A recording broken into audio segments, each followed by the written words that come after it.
Ano, Dora? Kaya pa ba? Malapit na tayo sa dalampasigan. Konting sanggol pa. Oo, Boyet. Sige lang.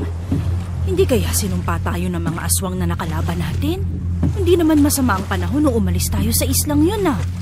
Baka may natitirang buhay pa sa kanila at may kung ano siyang ginawa para madisgrasya tayo dito sa laot. Yan ang hindi ko alam. Huwag mo nag-isipin yan. Ang importante, makakadaong tayo ng ligtas. Hangin at malalaking alo ng kalaban natin. Daniel, ano? Ayos ka lang ba? Opo, Tio Boyet. Konting galis lang naman po ito eh. Mabuti na nga lang at nakaiwas agad ako sa pasugod sa akin na aswang. Kung hindi, baka namatay ako ron sa isla. Ang importante, nakaalis tayo ron. Baka may iba pang aswang na nandun na tayo pa ang matalo. Yan din ang iniisip ko. Hindi dapat tayo maisa ng mga aswang na yon. Mga manunugis tayo. Kaya dapat sila ang maisa natin. Iyo, mukhang delikadong sitwasyon natin ah. Parang masisira ang bangka natin. Parang galit po ang dagat sa atin ah. Diyos ko, huwag mo naman po sanang ipahintulot na may masamang mangyari sa amin. Huwag kayong mangamba. Sumagwan lang tayo. Malapit na talaga tayo sa dalampasigan. Huwag tayong susuko. Nasa kalagitnaan na sila ng pagsasagwan ng kumulog at kumidlat ng malakas. Sa unang beses ng pagkidlat, wala namang napansin si Daniel. Pero nang maulit pa yon, may nakita siyang isang sanggol na nakalutang sa dagat. Agad na sinabi ng binata sa tiyuhin at tiyahin niya ang nakita niya. Namulagat naman ang mga mata ni Mang Boyet habang sinisipat ang bahaging itinuro niya. Sanggol nga. Bakit kaya nandyan yan? Baka mapano siya, Boyet. Iligtas ninyo ang sanggol na yan. Sigurado ako magiging pagkain siya ng mga pating dito sa dagat kung nagkataon. Mahirapan tayo, Tia. Isa pa po, baka pakawalayan ng mga aswang. Hindi tayo dapat magtiwala sa mga bagay na nakikita natin ng bihira sa karagatan. Naaawa ako sa kanya. Hindi naman siguro siya pakawala ng mga aswang. At kung pakawala man ang sanggol na yan, sigurado na mararamdaman natin agad yun. Sandali. Susubukan kong kunin ang sanggol bago pa siya lamunin ng galit ng mga alon. Makokonsensya pa tayo kapag hinayaan natin yan eh. Tiyo, sasamahan ko na po kayo. Huwag na, Daniel. Bantayan mo na lang ang pagbabalik ko rito at kunin mo kagad sa akin ang sanggol. Kung yan po ang gusto niyo, sige po. Mag-iingat ka, Boyet. Bilisan mo lang at baka bumigay na ang bangka natin. Tumalon sa tubig si Mang Boyet at mabilis na lumangoy patungo sa kinaroroonan ng sanggol. Napako ang titig ni Daniel doon. At napaisip siya kung bakit na natiling nakalutang sa tubig yon kahit pa na malalaki ang alon. Nagtayuan ang balahibo niya sa batok nang may kung anong ideyang pumasok sa kanyang utak. Tia Nora, ano kaya kung hindi nga karaniwang sanggol yung ililigtas natin? Ano ang ibig mong sabihin, Daniel? Paano po kung anak pala ni Diwatang Magwaya ng sanggol na yan? Isa pa po, baka siya ang dahilan kung bakit nagngangalit ang dagat sa ngayon eh. Hindi ko agad naisip yan ah. Teka, kung anak ni Magwaya ng sanggol, baka may gusto siyang iparating sa atin. Matagal na rin akong hindi nakapag-alay sa kanya. Kailangan mailigtas po muna natin ang sanggol. Sigurado na may rason kung bakit nandito siya. Yun eh, kung tamang hinala ko, Tia. Sa bagay, ayun, nakuha na ni Boyet. Pabalik na siya sa bangka natin. Daniel, dyan ka pumwesto sa bahagi kung saan siya dadaan. Dito naman ako sa parting ito para mabalanse natin ang sakayan natin. Sige po, Tia Nora. Ako po ang bahala. Kukunin ko po kagad ang sanggol at tutulungan si Tio kapag nakalapit siya rito. Sige, Daniel. Kailangan makaalis tayo rito. Baka mas lalala pa ang sitwasyon ng dagat na ito. Oo nga po. Sandali lang, Tia. Nandito na po si Tio Boyet. Boyet, ibigay mo ang sanggol kay Daniel. Umakyat ka na rin dito sa bangka. Bilis! Ayan na, Daniel. Pakiabot muna itong sanggol. Siguradong nilalamig na siya. Sige po, Tio. Akin na yan at nang... Ay, hindi! Daniel, maawa ka! Iligtas mo ang tiyuhin mo! Boyet! Lumakas ang kabog ng dibdib ni Daniel nang makita niya kung paano hampasin ng malakas na alon ng tiyuhin niya na naging rason para maumpog ang ulo nito sa bangka. Sa takot na baka malunod si Mang Boyet, agad na ibinigay ni Daniel ang sanggol kay Aling Nora. Tumalon siya sa tubig at sinikap na iakyat sa bangka ang tiyo Boyet niya. Napabuntong hininga siya at napahilamo sa mukha niya nang magawa na niya yun. Mas nataranta pa sila nang mapansin nilang malapit ang tumaob ang bangka nila. Walang ano-ano, naging kalmado ang dagat. Nawala rin ang pagkulog at pagkidlat. Minabuti ni na Daniel na ipagpatuloy ang pagsagwan para makarating sa tabing dagat.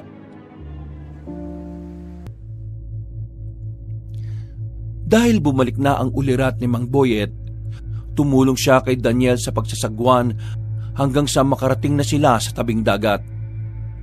Nang naroon na sila, bumaba sila sa bangka at mabilis na naglakad hanggang sa makarating sila sa tirahan nila. Gawa ng pareho silang pagod, minabuti nilang tatlo na magpahinga na muna. Inilapag na muna nila ang sanggol sa may kalumaang kuna. Makalipas ang ilang oras, nagising sina Daniel at Mang Boyet dulot ng mga ingay sa labas ng bahay nila. Minabuti nilang lumabas dala ang kanika nilang sanduko bilang sandata. Kung anak nga po ni Magwaya ng sanggol at malalaman ng mga aswang ang tungkol sa kanya, siguradong kukunin nila sa atin yan. Kaya nga, kailangan natin maganda. Una, hindi natin alam kung ano ang misteryong bumabalot sa sanggol na yan. At hindi rin natin alam kung sino pa ang magiging kaaway natin. Oo nga po, Tiyo Boyet. Hindi rin natin alam kung kakampi ba natin si Magwayan eh.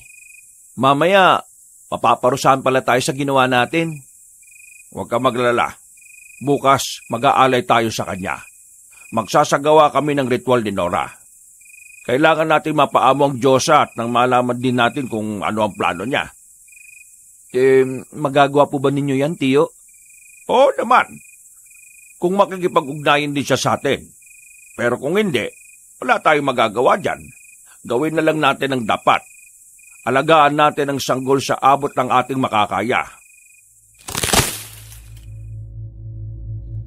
Natigil sila sa pakikipagkwentuhan nang makarinig sila ng mga lagatik ng sanga sa hindi kalayuan. Sa tulong ng liwanag ng buwan, nakita nila ang dalawang naglalakihang aso na naglalakad habang nakatitig sa bahay nila. Sinipat ang mabuti yun ni Daniel hanggang sa mapansin niya ang nagbabagang mga mata ng mga nilalang. Tiyo, mukhang mga aswang ang mga yan ah. Ano pong gagawin natin? Halika, itataboy natin sila. Baka maamoy pa nila ang sanggol at kung ano pang gawin nila. Hindi dapat malaman ng mga aswang na may nakuha tayong sanggol. Baka gamitin nila yon laban sa atin. Sige po, tara na. Tsak na may kung anong pakay mga yan dito sa atin eh. Tama ka. Ihanda mo na lang ang sarili mo. At kung susugod sila sa atin... sandali. Tumigil ka muna. Napalingon sila sa atin eh. Nakita na nila tayo. Ayun po. Tumakbo na yung mga naglalaki ang aso. Siguradong tatakas na sila. Habulin po ba natin sila? Oo, tayo na.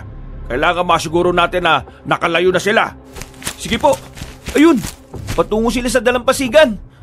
Teka, nagpalit po sila ng anyo. Ang mga naglalaki ang aso, naging mga ibon na. Mga walang ya. Hindi na natin sila masusundan. Kailangan pa naman nating malaman kung saan sila nagtatago. Ay, kasi siguro ako na babalik pa sila. Paano na po ngayon yan, Tiyo? Hintayin na natin ang pagbabalik nila. Kung kailangan bihagin natin ang isa sa kanila, gagawin natin. Sige po, kung yan ang gusto ninyo. Sige, gawin na natin. Magbantay na lang tayo sa paligid kapag sumapit na ang gabi. Kung may sadya sila sa atin, tama kayo. Babalik din naman sila eh. Nang wala ng presensya ng mga aswang, nagkasundo ang magtiyuhi na bumalik sa loob ng bahay. Saktong pagpasok nila, nagising din si Aling Nora para umihi. Napakunot noo siya nang makita ang dalawa at agad na nag-usisa kung bakit lumabas sila. Nasa kalagitnaan sila ng pag-uusap nang mapansin nilang nagising ang sanggol. Sigurado ako na nagugutom mo, nauuhaw yan. Mabuti na lang talaga at may mga damit ng sanggol tayo rito, ano? Kung wala baka gininaw siya ng sobra. Paano ngayon yan? Anong ipapainom natin sa kanya? Tubig na lang muna siguro. Bukas, bibili ako ng gatas para mapainom natin sa kanya. Sige po, sandali lang at kukuha lang ako dyan sa mesa. Mas mabuti pa nga, Daniel. Maraming salamat, ha? Teka, ano kayang mabuting ipangalan sa sanggol na yan? Wala akong maisip, Teka, ano kaya kung papangalanan natin siyang Talasa? Ano po, Tia Nora? Talasa. Yan ang gusto kong ipangalan sa kanya para tunog dagat. Sa dagat naman natin siya nakuha, hindi ba? Magandang pangalan yung naisip mo, Nora. O sige, magmula ngayon, yan ang itatawag natin sa kanya. Sige po, Tio Boyet, Tia Nora. Ibinigay ni Daniel ang tubig sa tiyahin niya para ipainom sa sanggol. Nang makainom yun, muling bumalik sa pagtulog ang sanggol. Minabuti na rin nilang tatlo ang muling matulog para makapagpahinga. Kinabukasan, pagkagising nila, nataranta silang tatlo nang malamang wala sa kuna si Talasa. Hinanap nila ang sanggol. Hanggang sa may marinig silang ingay ng tubig na animoy hinahalukay sa isang batya. Mukhang naglalaro siya sa batya ng tubig. Halika kayo, sigurado ako na si Talasa yan. Oo nga po, tara na. Baka kung malunod pa po siya, kung hindi natin kagad may aahon sa tubig. Ha? Mukhang malabo yata yung iniisip ninyo. Hindi nga siya nalunod sa dagat sa batya pa kaya. Sabagay nga po, Tio Boyet. May punto naman po kayo. Teka, ayun nga po siya, oh. Hindi. Baliwala lang sa kanyang lalim ng tubig sa batya. Aba, kahanga-hanga ang sanggol na yan, Nora. Bilis! Boyet, bilis! Kunin mo siya! Ay, parang ako mamamatay sa kaba dahil sa ginagawa niya Nagmamadaling kinuha ni Mang Boyet ang sanggol na nooy nakangiti pa sa kanila. Maging si Daniel, hindi rin naitanggi ang paghanga kay Talasa. Pinunasan nila ng tuwalya ang katawan ng sanggol at ibinalik yun sa kuna. Nagpasya na rin silang tatlong mag-agahan at matapos yun, nagkanya-kanya na sila ng pag-aasikaso ng mga nakabinbin nilang gawain. Umalis si Aling Nora para bumili ng gatas. Daniel, maiwan ka na muna rito sa bahay Pakibantayan na lang si Talasa. Baka mamaya gagapag na naman siya palabas ng kuna at lulublob sa batya. Bakit, Tiyo? Saan po ba kayo pupunta? Sa kaibigan ko. Ibebenta ko sana sa kanya yung mga natuyo na nating isda Hindi naman natin yun mauubos kung kukonsumuhin lang natin. Sa bagay po, marami-rami na rin po yun Ewan ko nga lang po kung ilang kilo. Basta, nung hanguin ko yun sa pinagbilaran natin, ilang karton na rin ang nalagyan ko. Sige. Hihiram na lang din ako ng timbangan para malaman natin kung gaano yung kabigat. Siya, pakibantayan si Talasa Opo, Tio Boyet. Ako na pong bahala sa kanya. Salamat, Daniel. Sige na't mauna na ako. Nang makalis na si Mang Boyet, minabuti na Daniel na puntahan ng sanggol na nasa kuna. Naupo siya malapit doon at minatyagan niya si Talasa. Nakaramdam siya ng kakaibang kilabot habang pinagmamasda ng sanggol. Pero batid niya sa sarili niyang hindi naman siya kinakabahan. Nasa kalagitnaan siya ng pagmamasid sa sanggol nang makarinig siya ng yabag na patungo sa tapat ng pintuan. Hindi na sana niya papansinin yon, pero may narinig siyang boses ng isang matanda. Sandali lang! Nariyan na po ako!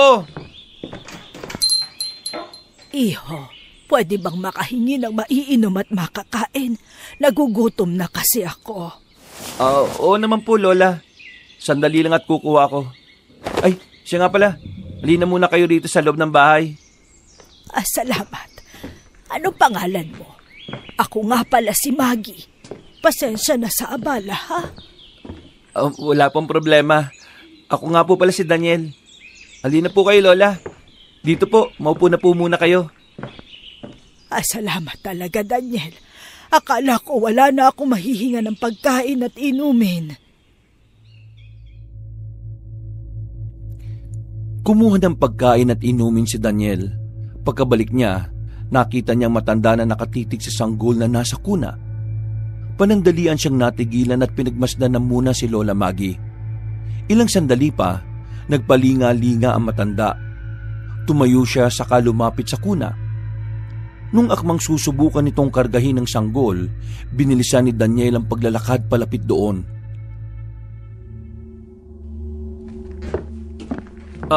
Lola, eto na po oh. Kumain na po muna kayo. Salamat, Daniel. Naku, parang nanginginig na nga ang kalamnan ko eh. Teka, kaninong sanggol ba yan, ha? Sa tiyo at tiya ko po. Bali, pinsan ko po siya. Umalis po sila kaya ako na po muna nagbantay. Talaga? Alam mo, sa nakikita ko, hindi siya isang pangkaraniwang sanggol. May nakikita akong nakaguhit sa ilalim ng balat niya. Malakas ang kutob ko na isa siyang anak ng... Nang alin po? Mali naman po kayo siguro ng kutob, Lola. Pabayaan mo na. Basta ang masasabi ko lang, ingatan niyo ang sanggol na yan. Isang mabigat na responsibilidad ang nakaatang sa kung sino mang mag-aalaga sa kanya. Huwag po kayo mag-alala. Sasabihin ko sa mga magulang niya ng sinabi po ninyo. Sandali po. Saan po ba kayo galing, Lola? Sa malayong lugar pa. Naglakad lang ako. Pero hindi talaga ako pamilyar rito. Ilang bahay na rin ang hiningan ko ng tulong pero walang pumansin sa akin.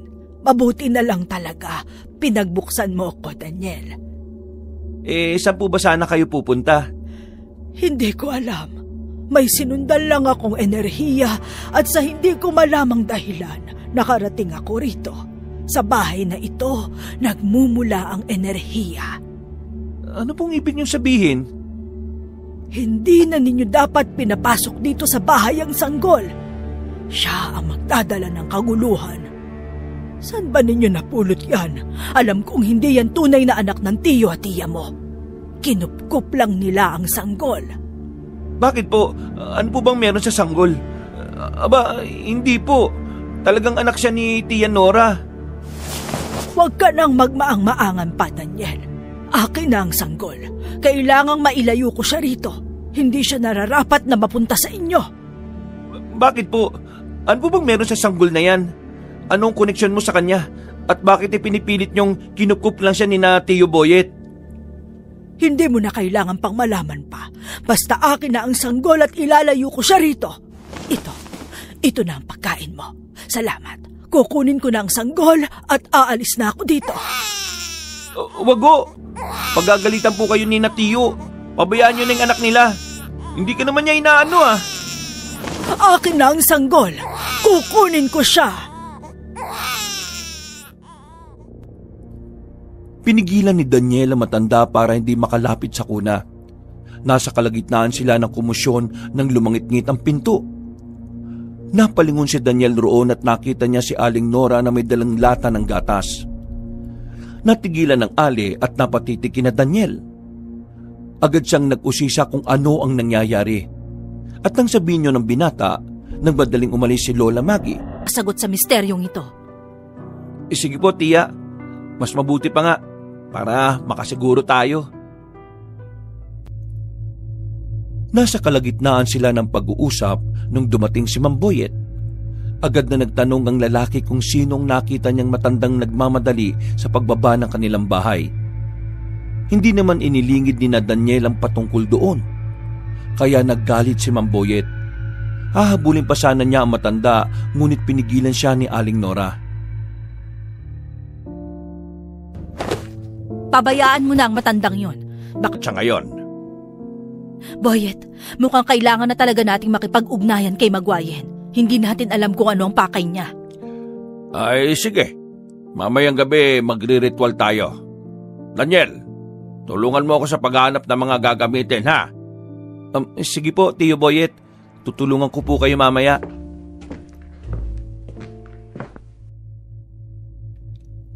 Minabuti nilang tatlo na mananghalian na muna. Nagtimpla Hindi naming supling eh. Walang anuman po yun, Tiyo. Mas masaya nga ako dahil nandito ako sa poder ninyo at binuhay niyo ako. Pasensya ka na rin kung pati ikaw nahila namin at nailalagay sa delikadong sitwasyon. Ayos lang po sa akin yun, Tiyo. Mga manunugis tayo At kakaibat ng pagiging manunugis natin ay ang peligro. Mag-iingat na lang po tayo para walang masamang mangyari sa atin. Tama ka. At hanggat kinagabayan tayo ng mga diwata at mga sinaunang Diyos, walang makakatalo sa atin. Kahit pa na may mga mas mataas na Diyos tayong sinasamba, hindi natin sila pwedeng kalimutan. Oo nga po, Tiyo Boyet. Naiintindihan ko po kayo.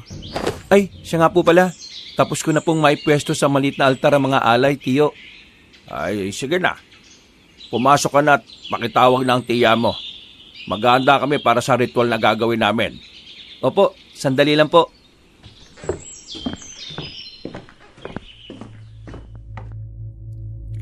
Pagkaakyat ni Daniel sa kanilang bahay, agad niyang sinabihan si Aling Nora na ipinatatawag na siya ni Mang Boyet. Hindi naman nag-aksaya ng panahon ng Ali at nagmadali na siyang bumaba. Pagsapit ng takip silim, napasilip na lang si Daniel para saksihan ng ritual na gagawin ng mag-asawa.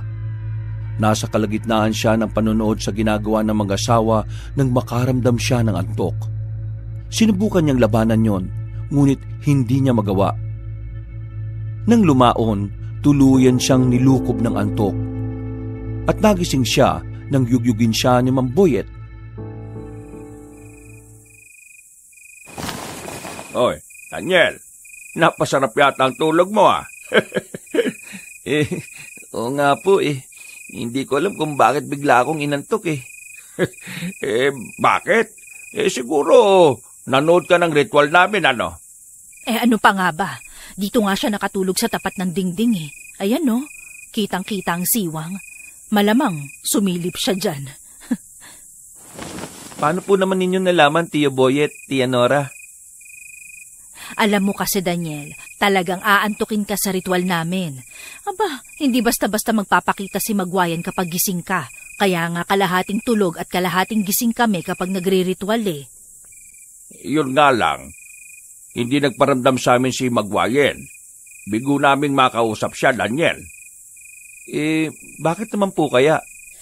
Hindi namin alam. Yan na nga ang problema. Kung makakausap sana namin siya, baka magkaroon ng kasagutan ng mga tanong natin patungkol sa sanggol na kinupkup natin. Hindi bale. Sa pagbilog ng buwan, susubukan natin ulit. Sana sa pagkakataong yun maging matagumpay na ang pakikipag-ugnayan natin sa kanya.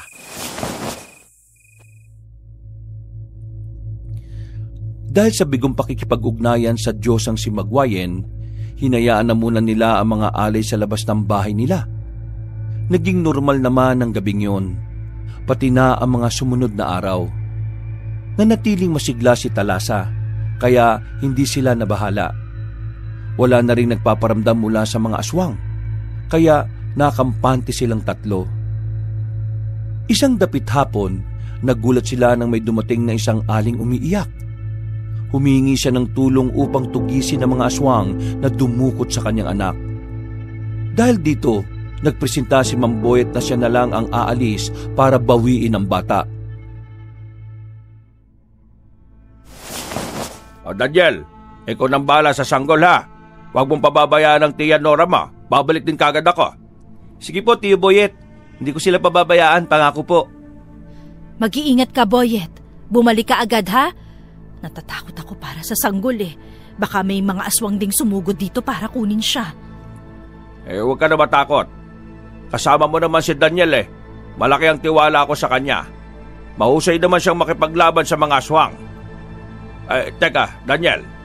Bakit po, Tiyo? Ibibigay ko muna yung mutya ko sa iyo, Karagdagang proteksyon mo sa mga aswang. Ito ang mutya ng lupang pula. Maraming salamat po. Teka, para saan po ba ito, Tiyo Boyet? Ang mutyang yan na makapagbibigay sa iyo ng karagdagang lakas. Dahil lahat tayo ay nagmula sa lupa.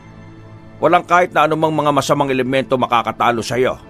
Kabal, lakas, likse, at maging tagabulag dala niyan. Paano ka na niyan, Boyet? Wala ka ng proteksyon.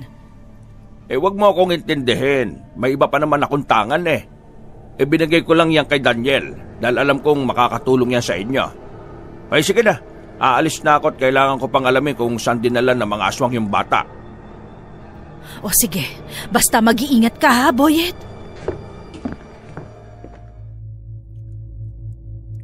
Pinanood na lang ni Daniel ang tiyuhin niya habang pababa sa kanilang bahay.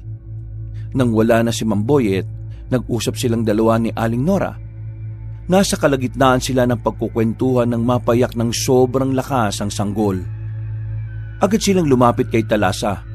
Pero nang alamin nila kung ano ang rason ng pag-iyak noon, wala naman silang napansin.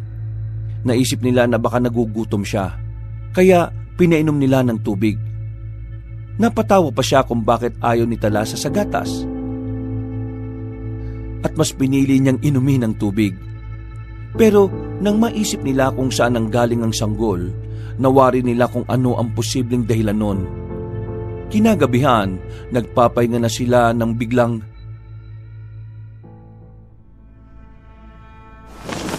Daniel, hindi maganda ang kutob ko. Iba ang ihip ng hangin sa gabing ito. May hindi magandang mangyayari. Mangyayari po? Ano bang ibig niyong sabihin, tiya?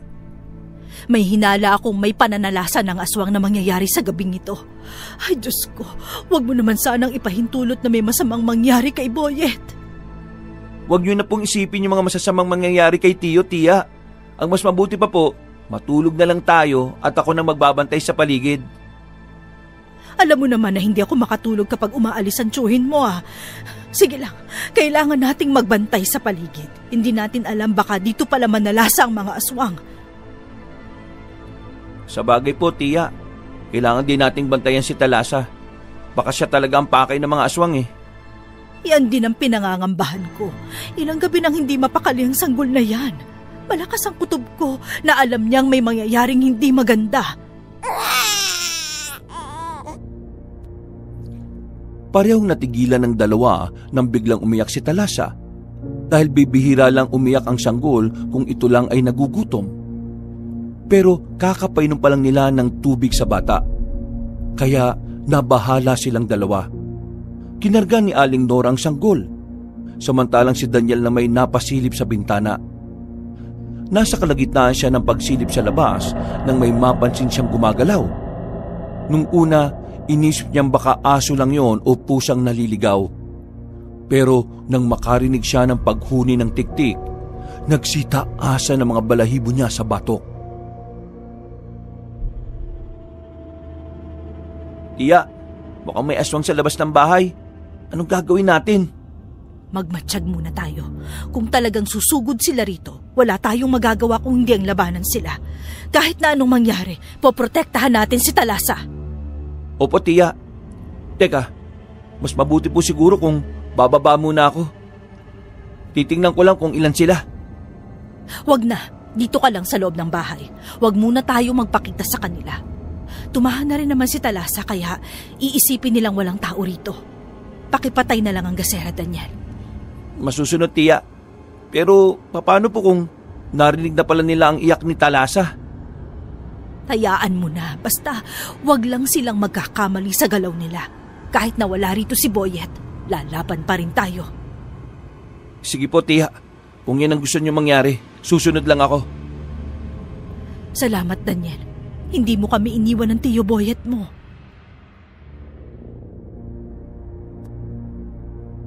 Napatango si Daniel sa winikan ng tiyahin niya. Saktong pagkaihip niya sa ningas ng gasera, kumalabog ng malakas ang bubong ng bahay nila. Naramdaman din nila ang mahinang pagyanig habang may nauulinigan silang kaluskos sa mga dingding. Alam ni Daniel na mga aswang ang may gawa nun, kaya nabahala siya.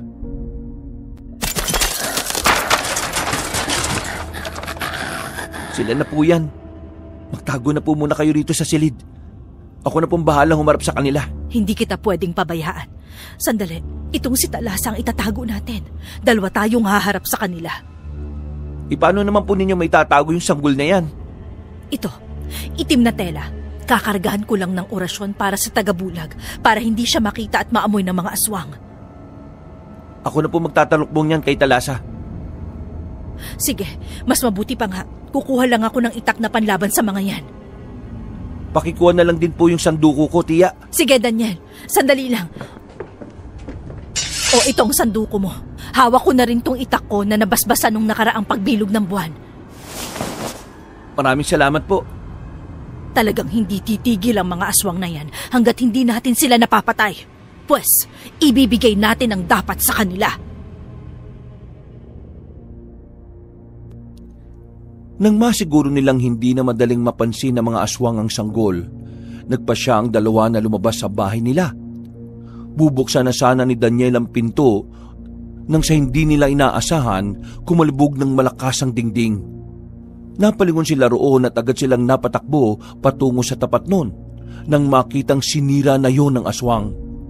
Tumambad sa kanila ang dalawang nilalang na may nagbabagang mga mata at tangangisi habang nakatitig sa kanila.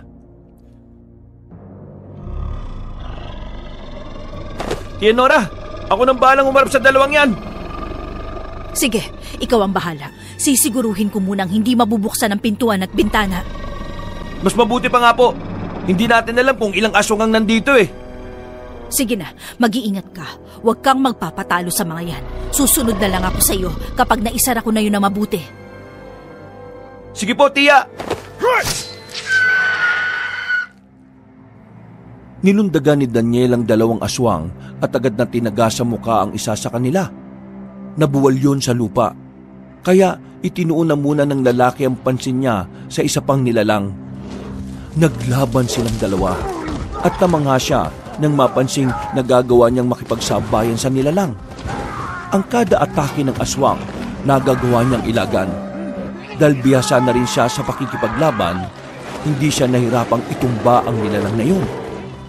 Nang mabuwal ang aswang, inundayan niya ng tagayon hanggang sa tuluyan ng mamatay. Gagapang sana papalayo ang isa, pero nakita agad siya ni Daniel. Nilapitan niya yon at minabuting tapusin na ang buhay nun. Yan ang bagay sa mga tulad ninyo. Ano, Daniel? Ilang aswang ba ang nandyan? Sandali, bababa ako! Hindi ko pa po alam eh. Dalawa na ang nakalaban ko. Pero baka may mga nilalang pang kasama mga yan, tiya. Halika, tingnan natin ang paligid. Ang bubungan, tingnan na rin natin at baka may nakapwesto ron. Sige po, tiya. Teka, susubukan ko na lang pong akyatin ang bubong sa pamamagitan ng bintana. Mas maigi pa nga. Mag-iingat ka lang at baka mahulog ka, Daniel. Sige po, sandali lang naman po ito eh. Sisiguraduhin ko lang na walang aswang sa bubong ng bahay natin. Maingat na umakyat si Daniel sa bintana. Pumatong na rin siya roon at sinikap na makita ang bubong ng bahay nila. Saktong pagkasilip niya roon, nakita niyang lumundag ang aswang. Agad din siyang lumundag at sinabi kay Aling Nora ang patungkol sa nilalang. Hinabol nila yon pero sa kasamaang palad, hindi na nila naabutan. Nang masiguro nilang wala na ang aswang na yon, minabuti nilang iligpit ang bangkay ng dalawang nilalang. Si Daniel na mismong nagukay at naglibing doon sa mga yon. Nang pauwi na siya, napatitig siya sa hindi kalayuan at napakunot noo siya nang makita si Mamboy at napaika-ika ang lakad. Dahil dito, patakbo siyang lumapit sa tiyuhin niya.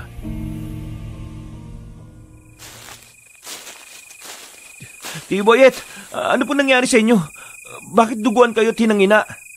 Alalaya mo na muna ako, Daniel. Aray, dahan-dahan lang at masakit ang buong katawan ko. Sige po, pagkapasok sa bahay, gagamutin ko po kayo. Bakit po? Ano po bang nangyari? Ang babaeng pumunta kanina na humihingi ng tulong. Oh, bakit po? Ano po tungkol sa kanya? Isa siyang aswang. Narinig ko ang usapan nila ng isang matandang lalaki na kasama niya. Delikado ang sitwasyon natin dito. Kaya pala ibang pakiramdam ko sa kanya. Buti na lang talaga, hindi sumama si Nora. Teka po, bakit po niyo nasabi na delikado tayo dito? Alam na nila ang patungkol sa sanggol. At tama, si Magwayan nga ang inanon. Nakarating na sa mga aswang ang patungkol kay Talasa. Ano pong plano niyo sa ngayon? Kailangan nating umalis sa lugar na ito. Maghanap tayo ng mapagtataguan. Tara na, Sasabihin ko kay Nora ang nangyari.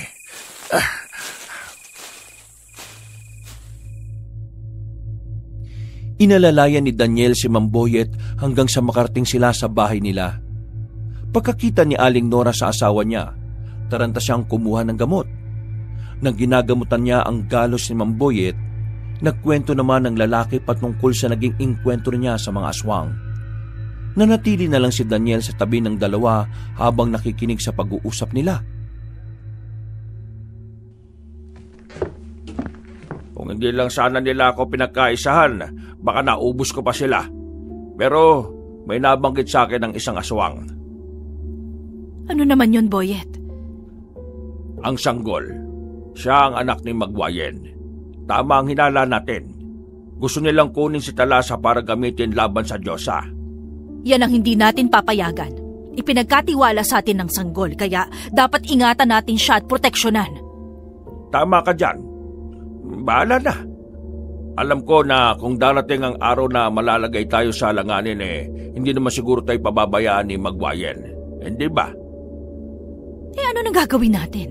Hindi ka ba nasundan ng mga aswang? Yan pa ang iniisip ko. Gusto ko sanang umalis dito sa Nayon. Alam na ng mga aswang ang patungkol kay Talasa at natuntun na rin nila ang bahay natin. Kung yan na makabubuti para sa anak ni Magwayen at para na rin sa atin, yan ang gagawin natin, Boyet. Sige, ngayon mismo, maganda tayo ng mga damit na dadalhin natin.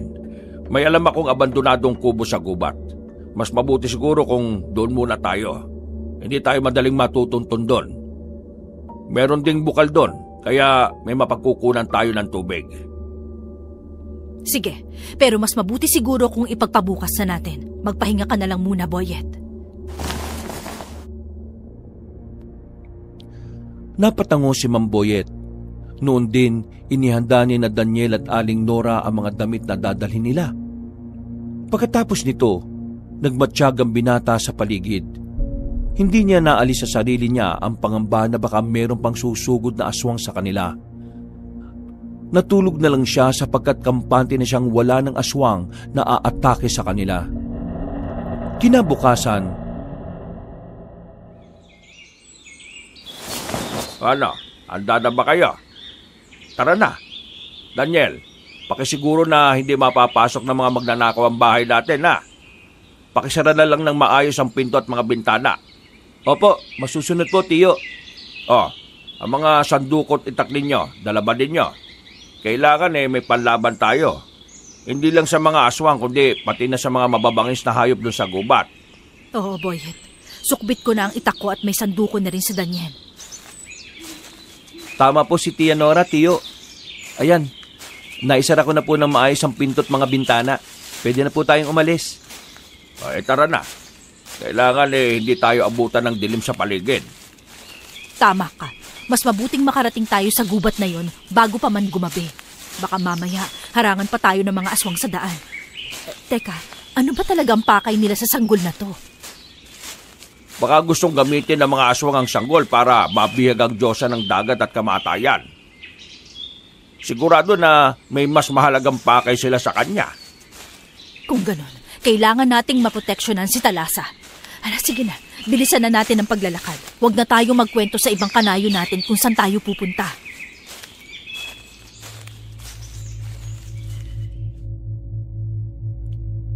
Nagmadali sila sa paglalakad nila. Dahil malayo ang nayo nila sa gubat, inabot sila ng buong araw sa paglalakad nila. Nang makapasok na sila roon, hinanap nila ang kinaroroonan ng kubo. Sa kabutiang palad, hindi sila nahirapang matuntun yon. Pumasok sila roon at napangiti ng mawaring wala pang gaanong sira yon kahit na inabandona na. Hinayaan ni na Daniel at Mamboyet si Aling Nora na magpahinga. Maimbing na rin ang tulog ni Talasa kaya hindi na nila ito ginising. Minabuti na rin ang magtsuhi na gumawa ng siga sa labas upang may liwanag sa paligid nila kahit na papaano.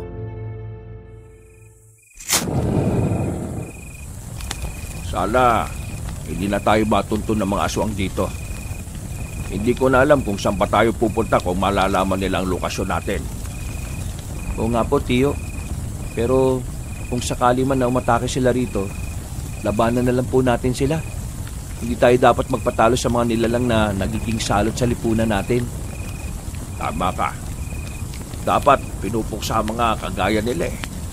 Hindi dapat natin sila hinahayaang magasik ng lagim dito sa atin. Ano na po ang plano nyo kay Talasa? Paano po kung bawi na siya ni Magwayen? Hindi ko pa alam, Daniel. Kung ako lang, isosoli ko yung sanggol na yun eh. Pero hindi ko alam kung anong desisyon ng tiya Nora mo. Kahit ako, napalapit na rin sa akin si Talasa. Sa akin man. Pero kung mas makabubuti sa kanya ang sumama kay Magwayen, hindi na nyo dapat na ipagkait yun, di ba? Oo, may punto ka. Pero wala kaming anak eh. At nabigyan kami ng pag-asa nang dumating si Talasa sa buhay namin. Kahit na hindi man siya dumaan sa sinapupunan ni Nora, pwede naming ituring na anak siya.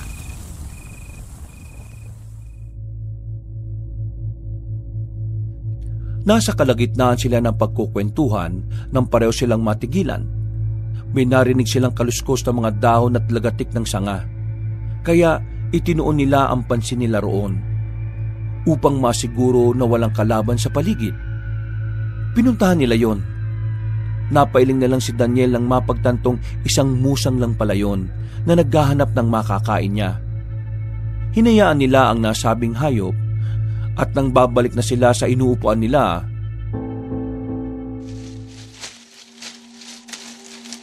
Daniel, may iba pang gumagalaw ron, oh. Pakiramdam ko, hindi na yan isang musang. tingnan po natin, Tiyo. Baka mamaya may nakasunod na pala sa atin dito. Tara, hindi ko gusto tong nararamdaman kong kilabot eh. Sigurado ko na isang aswang yan. Ako rin po. Maalinsangan ang pakiramdam ko, Tiyo. Ayun! Papunta siya sa bandang likuran ng kubo. Ikutan natin, Daniel. Sana'y mali lang tayo ng hinala. Gusto ko maging tahimik ang buhay natin dito eh. Pero...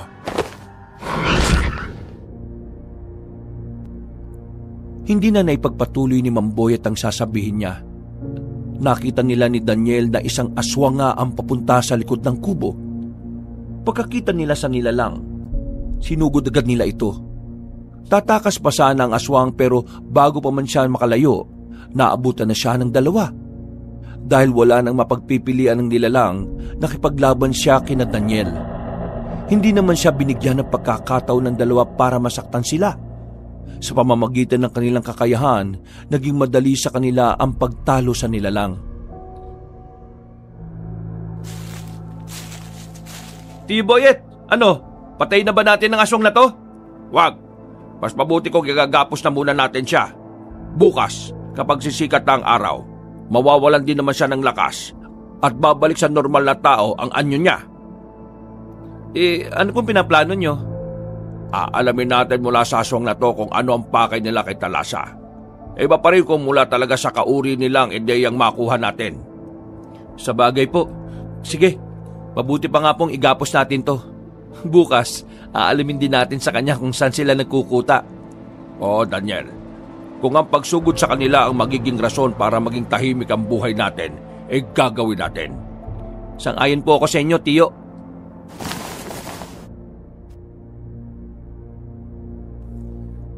Bago pa man tuluyang bumalik ang malay ng aswang, iginapos nila yon gamit ang matibay na baging. Pinaluputan din nila ng makabuhay ang katawan nun para hindi na makapalagpa. Nang masiguro nila na hindi na makakakawala ang aswang, pumasok na sila sa kubo para magpahinga. Kinabukasan, maaga silang nagising. Ikinuwento ni Mang Boyet kay Aling Nora ang nangyari, kaya nabahala siya. Paano kung makatakas yun? Sigurado na magsusumbong siya sa mga kasama niya. Malalaman na nila ang lokasyon natin. Sana hinayaan nyo na lang siya, Boyet. Kung hinayaan namin siya, malalaman pa rin niyang nandito tayo. Isa pa, baka kung ano pa ang gawin niya sa inyo ni Talasa kagabi. Boyet, tara na. Punta na natin yung aswang na iginapos natin. Siguradong bumalik na siya sa pagiging tao. Sasama ako sa inyo. Tayo na. Sana naman hindi nakawala ang nilalang na yon. Kailangan nating malaman ang tunay na plano nila at kung saan sila nagkukuta. tayo ang susugod sa kanila para matigil na ang lahat ng ito. Susugod? Inilalagay lang natin ang sarili natin sa kapahamakan kung ganon. Baka mamaya, nakapaghanda sila. Siguro mas mabuti kung tayo ang maghanda rito para sa pagdating nila. Si Talasa, hindi natin siya pwedeng dalhin kahit saan. Baka mamaya maisahan pa tayo ng mga aswang na yun eh. Sa bagay po, may punto naman po si Tia Nora, Tiyo. Baka may patibong po na inihanda ang mga kalaban natin sa atin. Alam nila na mga manunugis tayo eh. At siguradong paghahandaan nila ang pagdating natin. Ay sige, ganito na lang. Usisayin natin ang aswang patungkol sa kanilang pinuno at mga plano. Sa paraang yon, alam natin kung paano lalabanan ng aswang. Mas mabuti pa nga, kapag naisiwalat na niya tungkol sa pinuno nila, pwede na tayong maghanda. Paliligiran natin ang mga patibong ang kubong ito para hindi sila madaling makalapit. Maghahanda na rin tayo ng mga sibat na kawayan para kahit malayo pa lang sila, magagawa na natin silang labanan. Maganda yung naisip mo, Daniel. Sige, yan ang gagawin natin.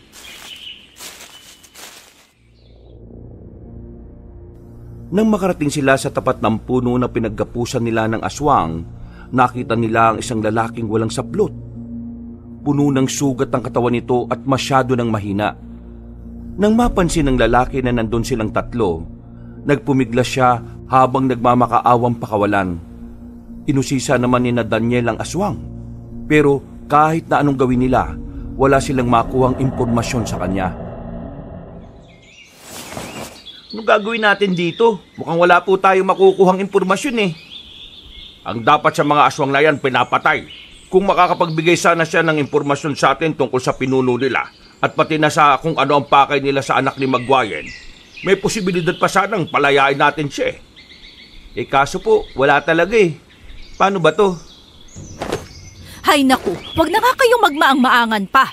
Alam naman natin na mga berdugo kayo ng mga aswang eh. Si Tia talaga oh. Sige po, ganito na lang. Bibigyan natin siya ng pagkakataon. Kapag wala talaga, ibibilad natin siya sa araw hanggang sa mamatay siya. Sige, hayaan natin na ang araw na ang humusga sa kanya. Total, ayaw naman niya magsalita eh.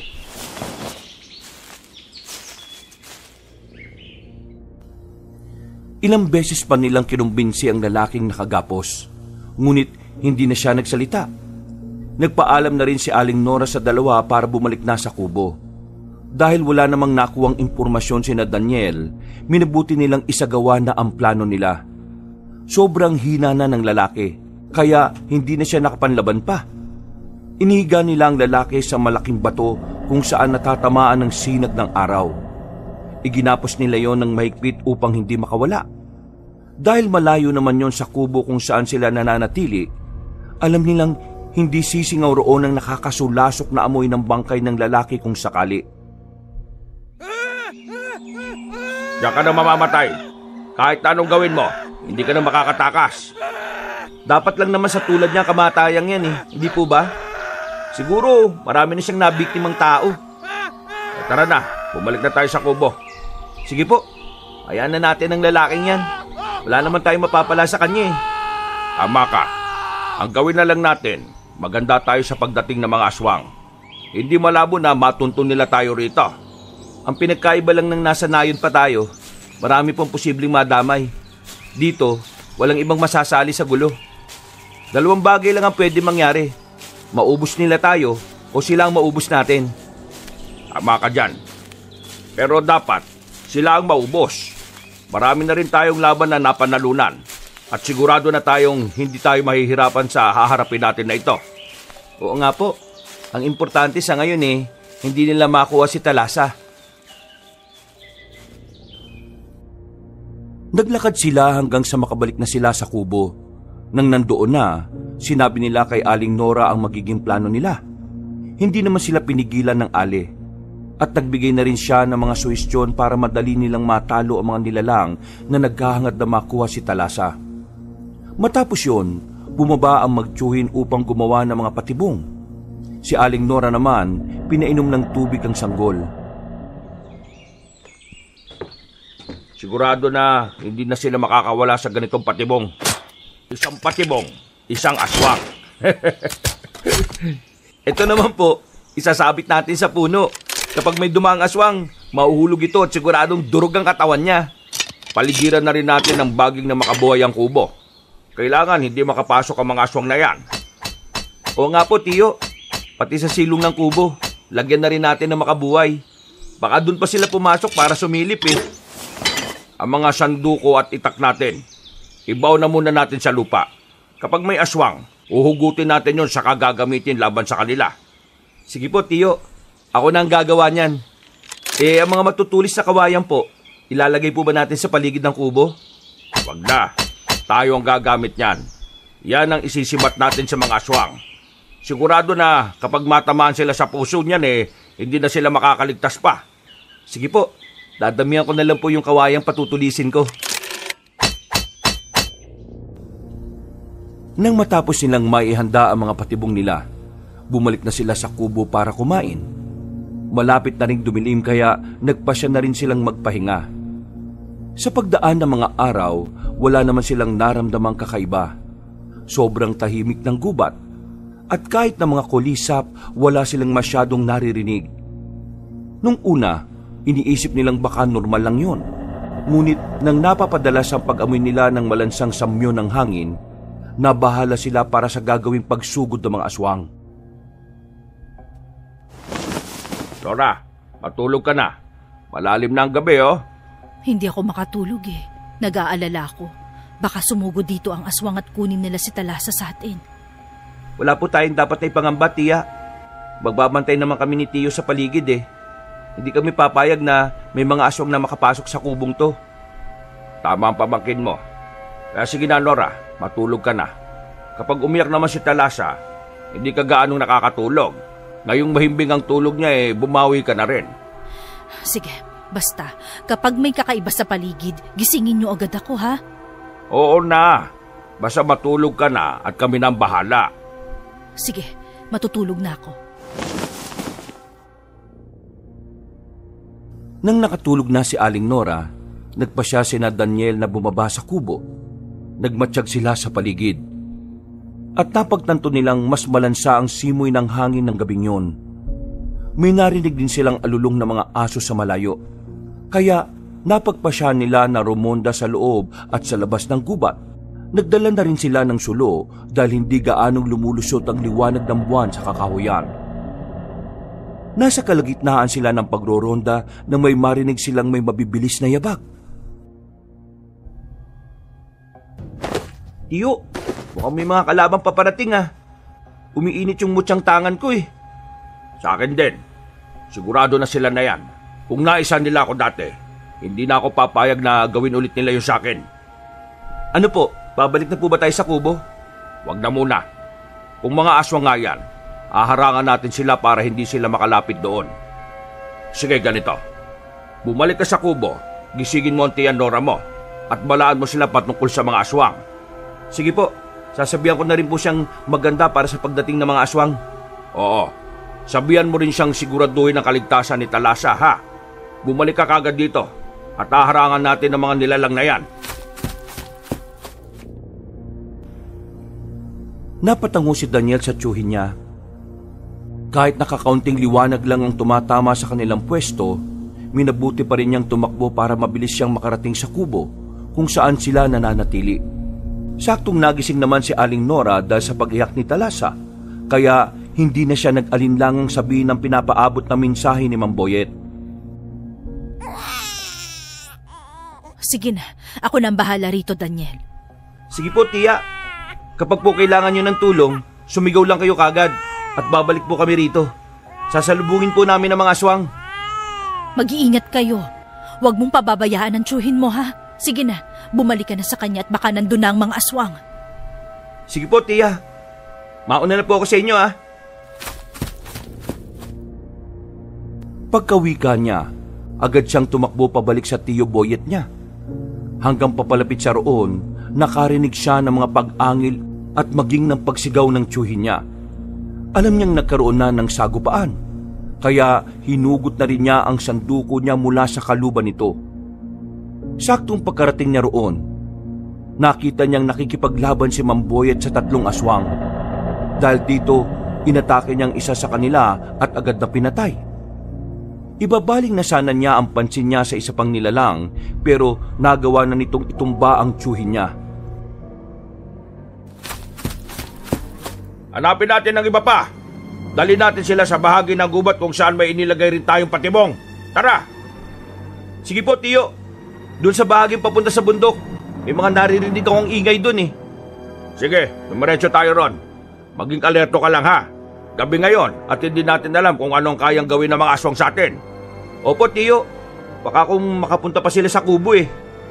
Yan ang iiwasan natin. Panghuling proteksyonin ng Nora ang patibong na nakapaligid doon. Kapag nakapalag sila ron, malalagay sa panganib ang tiyahin mo, pati na ang anak ni Magwayen.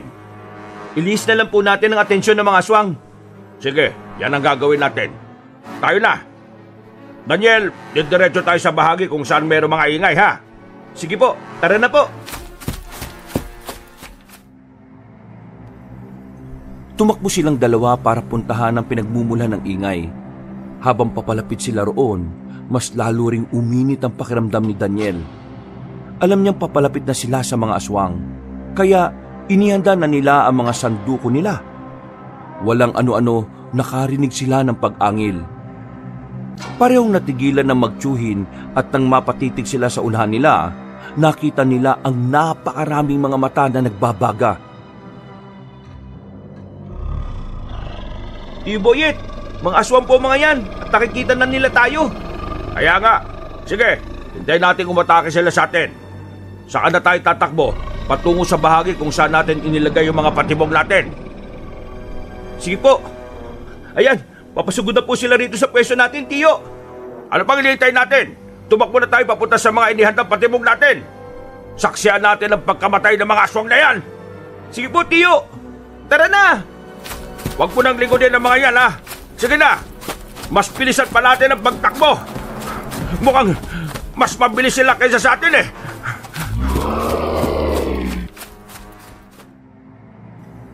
Lalo nilang binilisan ang pagtakbo nila hanggang sa makapasok sila sa bahagi ng gubat kung saan nila nilagyan ng mga patibong. Nang naroon na sila, inihanda nila ang mga kawayang sibat na iniwan nila roon. Nang makapwesto na sila sa lilim ng matandang puno ng balete, iginala nila ang paningin nila. Ilang sandali pa, nakarinig sila ng mga pag-ungol. Alam nilang may mga aswang nang nabibiktima ng mga patibong nila. Kaya napanghisi silang dalawa. Tingnan na lang po natin kung hindi agad maubos yung mga aswang na yan. Kahit na hindi na natin sila tuluyan, mamamatay rin silang lahat sa pagkatuyot ng dugo nila eh. Oo nga, Daniel.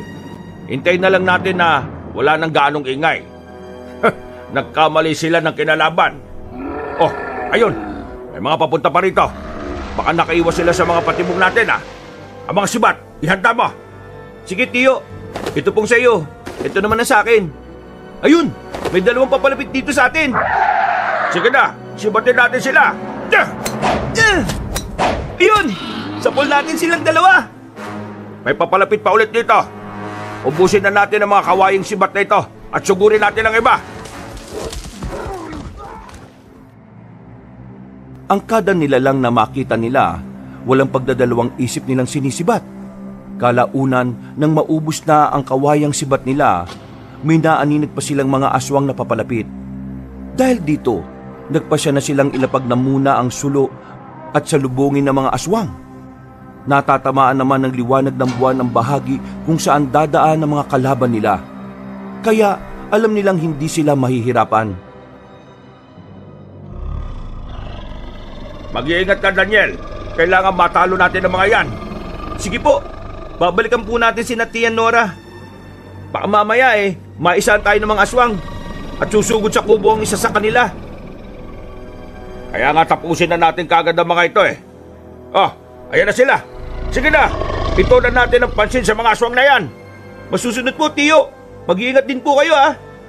Sige na, bilisan lang natin at makauwi na tayo, Daniel. Sige po, Tiyo. Sinalubong nila ang mga aswang at kahit na maliliksi kung gumalaw ang mga yon, nagawa silang malabanan ng dalawa. Ang kada nila lang na sumusunggab sa kanila, walang awa nilang pinagtatataga. Dulot ng pagiging biyasa sa paghawak ng matalim na sanduko, hindi nahirapan sila Daniel na unti-unting matalo mga aswang. Nung lumaon, lahat ng mga aswang na sumusugod sa kanila, nagawa nilang ibagsak sa lupa. Nasa ganung kalagayan sila nang makita nila ang isang babaeng aswang na pilit na gumagapang. Teka, mukhang yan ang aling nanghingi ng tulong sa atin ah. Ang alin na isa palang aswang. Humanda sa akin yan. Siya nga, Tiyo. Kahit na nasaan yung aswang siya, malalaman pa rin natin ang hubog na itsura niya eh. Ikaw, bakit mo nagawang lansin ako? Inakala mo bang madali niyo ako matatalo? Sabihin niyo rin ang dahilan kung bakit niyong gustong makuha ang sanggol. Ano? Papalag ka pa? Ilahad mo na sa amin ang mga impormasyong kailangan namin. Sige na, baka maawa pa kami sa'yo. Ayaw ah. Hindi siya magsasalita, Daniel. Pwes, sige.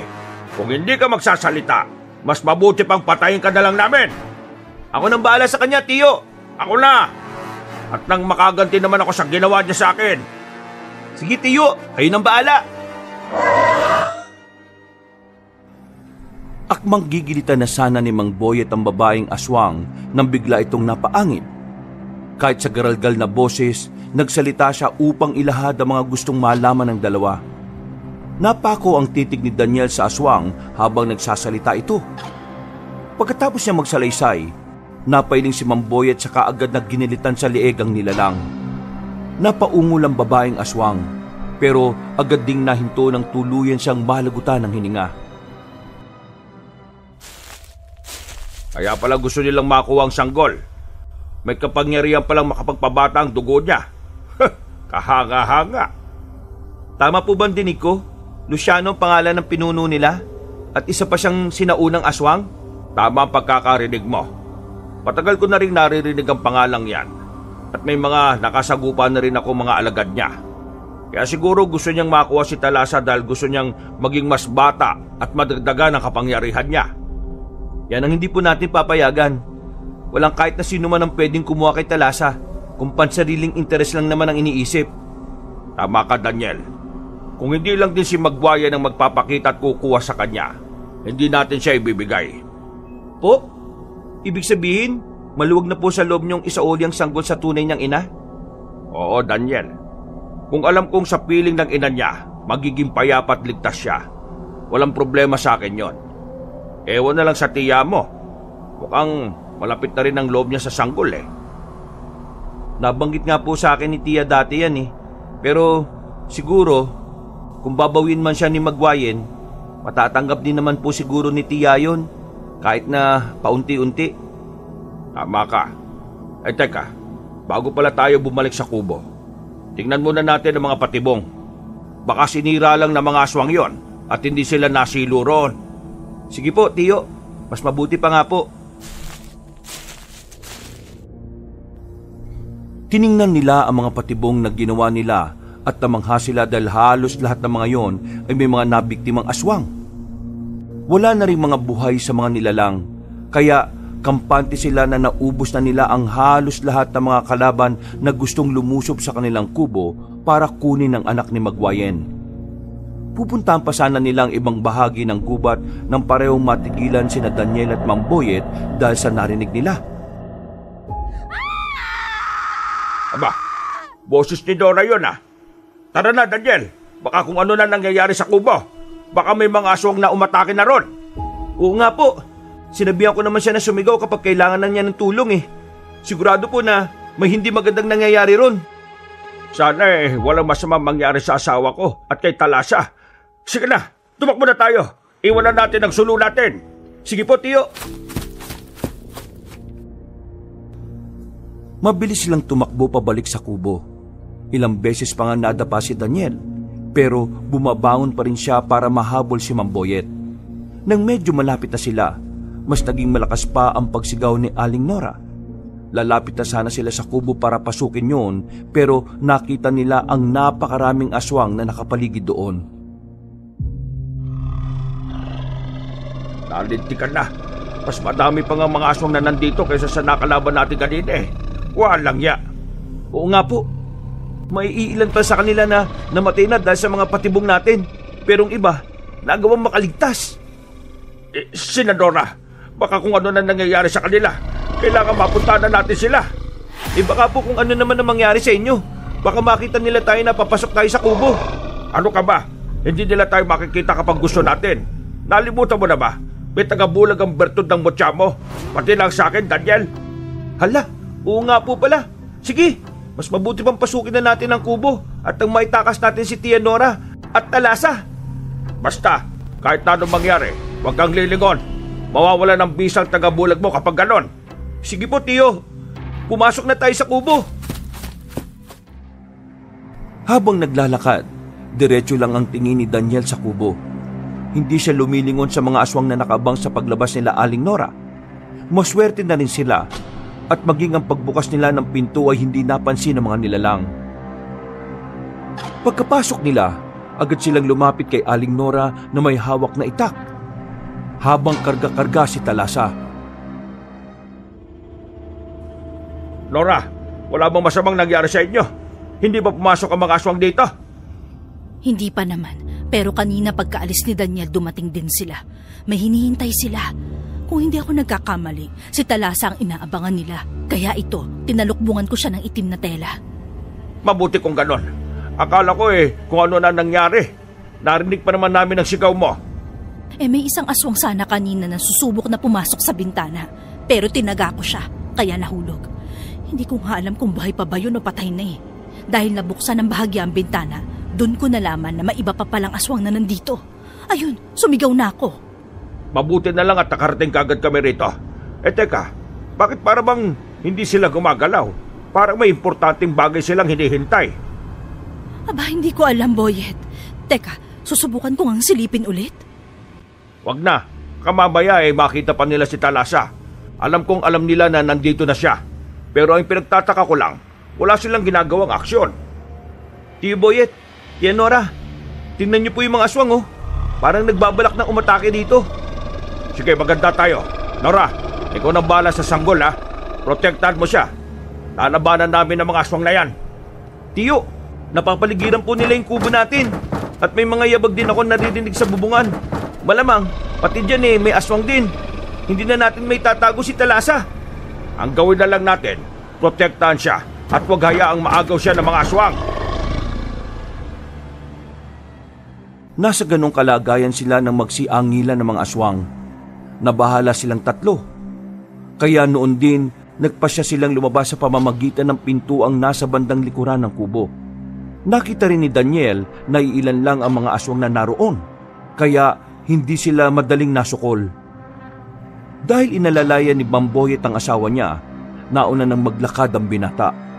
Marahan niyang binuksan ang pintuan at nang makita niya ang dalawang aswang na nakatayo malapit roon, nilundagan niya sila at pinagtatataga. Tio, Tia! Wala nang ibang aswang dito! Alos lahat po sila! Nasa tapat na ng kubo! Makakadaan na tayo dito! Sige, kailangan hindi nila tayo mapansin.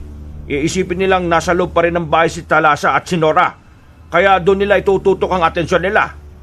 Maiisahan din natin ang mga aswang na yan. Pero teka, sandali. May naaamoy ba kayo? Amoy putik. Ano kaya yan? Sobrang tapang. Hindi maganda ang kutob ko sa amoy na yan. Tara na, baka mamaya yan palang hinihintay ng mga aswang na yan. Diretso na lang tayo ng paglalakad dito. Kapag lilihis pa tayo, magiging madali sa mga aswang na yan na makita tayo. Opo, maghanap na rin tayo ng mapagtataguan. Kapag nakapagtago na kayo, at kung alam namin na ligtas na kayo, haharapin namin ang mga nilalang na yan. Tutulong ako. Hindi ko kayo pababayaan. Paano si Talasa? Kailangan hindi sila magtagumpay. Kakailanganin nila ang dugo niya para bumalik sa pagkabata at mag-iba yung lakas ng pinuno nilang si Luciano. Basta tutulong ako. Marami ang mga aswang na yan. Payukong naglakad ang tatlo papunta sa malaking puno. Naisip nilang doon na muna sila magtago hanggang sa makaalis sa mga aswang. Nasa kalagitnaan na sila ng paglalakad nang makarinig sila ng mga kalabog. Napalingon si Daniel at natigilan siya nang makitang tuluyan ng sinira ng mga aswang ang kubo. Dahil bumagsak ang kubo, nakita sila ng mga aswang. Napaangil ang mga nilalang at ang bawat isa ay napangisi sa kanila at naghintay sa kung anong gagawin nilang tatlo. Hindi ito maaari. Sige na, Nora. Mauna ka na't iligtas mo si Talasa. Pipigilan namin ang mga aswang na yan para hindi sila makalapit sa sanggol. Sige, pero maghahanap lang ako ng mapagtataguan ko kay Talasa. Gusto kong tumulong sa inyo sa pakikipaglaban. Kayo po ang bahala. Basta siguraduhin natin na hindi magtatagumpay ang mga aswang sa binabalak nila kay Talasa. Baka tayo pang malagot kay Magwayen. Siya nga. Sige, kayo na muna ang bahala rito at maghahanap lang ako ng pwede kong pagtaguan sa sanggol na ito. Daniel, samahan mo ang tiyahin mo.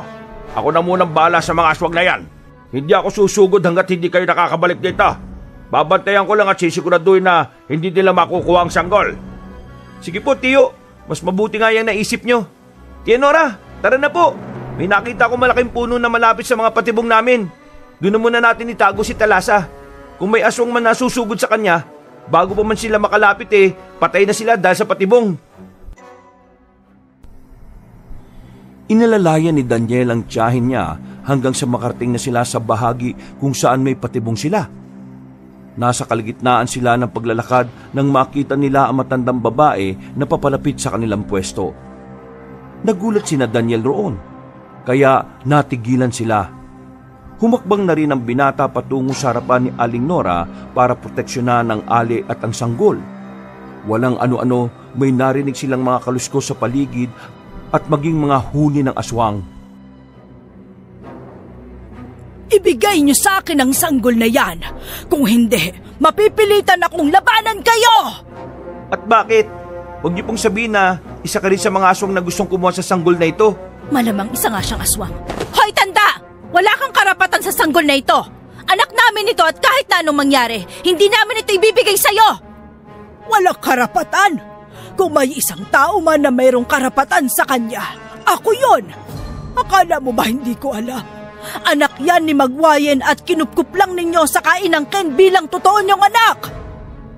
Anong pinagsasasabi mo, ha? Ano naman kung kinupkup lang namin siya? Anak na ang turing ko sa kanya at walang ibang may karapatan para kunin siya kung hindi si Magwayen lang. Tama po si Tia Nora, Lola Maggie. Kung ako sa inyo, mas mabuti pang umalis ka na lang. Kung hindi ka isang aswang, pues, nandito mga nilalang na yon. Gusto nilang kunin si Talasa. Hindi! Hindi ako papayag na makuha nilang sanggol na yan. Ako ang kukuha sa kanya at wala nang iba pa. Mapapasakin ang anak ni Magwayen sa ayaw at sa gusto niyo.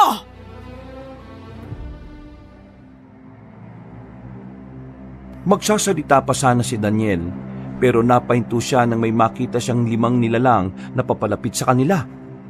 Nakatitig ang mga yon sa sanggol, kaya alam na ng binata na yun ang pakay nila. Nang sumugod ang 5 aswang, sinalubong sila ni Daniel. Nagulat pa ang binata nang sa hindi niya inaasahan, tinulungan siya ni Lola Maggie. Namangha rin siya sa angking kakayahan na matanda sa pakikipaglaban. Dahil halatang biyasa siya, dahil sa pinagtulungan nilang dalawa, napatay nila ang 5 aswang na gustong sumugod sa kanila. Noon din, silang dalawa ng matanda ang nagkaharap. Ano po talaga ang pakay niyo sa sanggol? Bakit gano'n na lang ang kagustuhan niyong makuha siya? Basta, kung ano man ang pakay ko, sa akin na lang yon. Sa ayaw at sa gusto niyo, ibibigay niyo sa akin ang anak ni Magwayen. Pero alam naman ninyo na hindi pwede, di ba? Baka po kung ano ang gawin niyo sa kanya. Kung anak nga yan ni Magwayen, dapat lang na respetuhin mo siya. Bakit ayaw niyo siyang ibigay sa akin? Kung talagang anak siya ni Magwayen, dapat pati ako respetuhin niyo rin. At bakit ka naman namin igagalang, ha? Kung umasal ka parang hayop na mabangis. Ang paggalang, kusang ibinibigay, hindi yan pinupwersa. Sige, sabihin mo sa amin kung ano talagang pakay mo sa sanggol na ito. Mamamatay muna kayong lahat bago niyo malaman ang pakay ko. Sige, Daniel, labanan mo ako. At kapag napaslang kita, isusunod ko ang tiyahin mo. Sige, gawin mo kung anong nasa isipan mo. Kapag may ginawa kang masama sa pamangkin ko, sisiguruhin kong mamamatay rin ang sanggol na ito. Wala akong pakialam kung anak siya ni Magwayen o kung ano man ang koneksyon mo sa kanya. Huwag na, Tia. Kaya ko naman labanan na matandang to eh. Umatras ka, tanda. Kung hindi, gigilitan ko to sa leeg. Huwag! Sige na, aamin na ako. Wala na rin namang saysay kung magsesekreto pa ako eh. Ako ang... Hindi na ipagpatuloy na matanda ang sasabihin niya. Nang marinig ni Daniel ang boses ng tiyuhin niya, napalingon siya rito. Napalunok na lang ang binata ng laway niya nang makitang hinahabol ng maraming aswang si Mamboyet. Dahil dito, salip na harapin ng matanda, sinalubong niya ang tiyo niya at tinarangan ng mga aswang para hindi makalapit kina Aling Nora. Tiyo Boyet, mukhang nasukol na nila tayo. Anong gagawin natin? Hindi nila dapat makuha ang sanggol. Pati si Lola Maggie kasi gusto makuha si Talasa. Lola Maggie? Ang matandang yan? Bakit? Anong rason niya at gusto niya makuha ang anak ni Maguire? Dahil isa rin siyang aswang.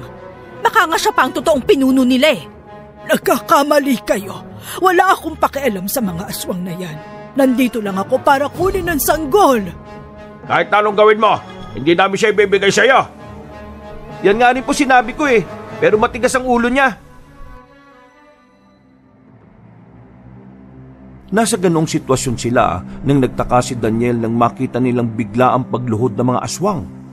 Napakunot noo siya at napatanong sa sarili niya kung ano ang nangyayari. Lilingon pa sana siya kay Lola Maggie dahil kinutuban siya ng hindi maganda sa matanda. Pero natigilan siya nang makita ang isang aswang na nakatayo roon. Nakangisi siya habang nakatitig sa matanda. Pati na kay Aling Nora na kumakarga kay Talasa. Siya ang tinutukoy niyong pinuno at hindi ako. Siya si Luciano. Yan si Luciano. Tama ang sinabi ng aswang na yon, Daniel. Oo nga po, Tiyo. Sobrang tanda na niya at halos butot balat na lang siya. Amoy ko rin ng samyun niya parang lupa. Sigurado na siya ang naamoy ko kanina. Hindi ko akalain na nandito ka rin, Maggie. Ano? Nandito ka ba para sumama sa akin, pangkat? Kahit kailan, hindi ako sasama at aanib sa mga katulad nyo. Mga salot sa lipunan.